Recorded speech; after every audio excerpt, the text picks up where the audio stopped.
देवेंद्र फडणवीसच महाराष्ट्राचे नवे मुख्यमंत्री होणार। भाजपच्या विधिमंडळ पक्षनेतेपदी एकमताने निवड।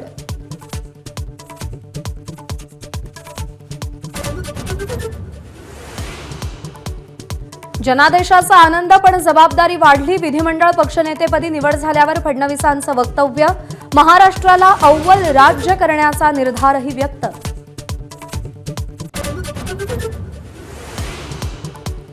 भाजप विधिमंडळ पक्षनेतेपदी निवड झाल्यानंतर देवेंद्र फडणवीसांसह ज्येष्ठ नेत्यांचं छत्रपती शिवरायांना अभिवादन। आमदारांकडून फडणवीसांचं अभिनंदन।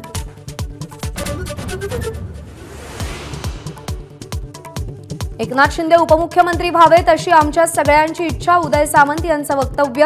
शिंदे घेतील तो निर्णय मान्य असल्याचीही स्पष्टोक्ती।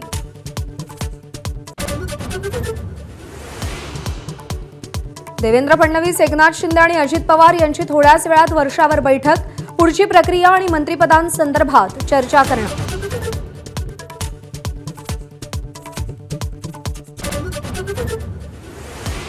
महायुतीतले 3 पक्ष आज दुपारी 3:30 वाजता राज्यपालांना भेटून सत्ता स्थापनेचा दावा करणार। माजी मंत्री सुधीर मुनगंटीवार यांची एबीपी माझाला माहिती।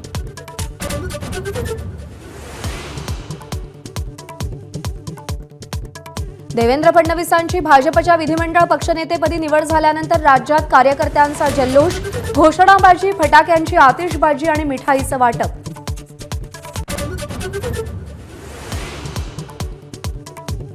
उद्या फक्त मुख्यमंत्री आणि 2 उपमुख्यमंत्र्यांचा शपथविधी। खातेवाटपाचा फॉर्म्युला निश्चित झाल्यानंतर मंत्रिमंडळाचा विस्तार होणार।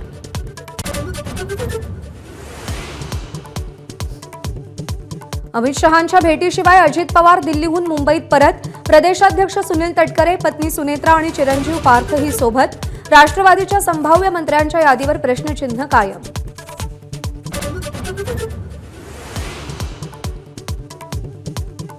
हिंसाचारग्रस्त संभलला जाणाऱ्या राहुल आणि प्रियंका गांधींचा ताफा पोलिसांनी रोखला। गाझीपूर बॉर्डरवर कार्यकर्त्यांची आक्रमक घोषणाबाजी। अमृतसरमधल्या सुवर्ण मंदिराबाहेर माजी उपमुख्यमंत्री सुखबीर सिंग बादल यांच्यावर गोळीबार। बादल थोडक्यात बचावले, हल्लेखोर ताब्यात। एबीपी माझा, उघडा डोळे बघा नीट।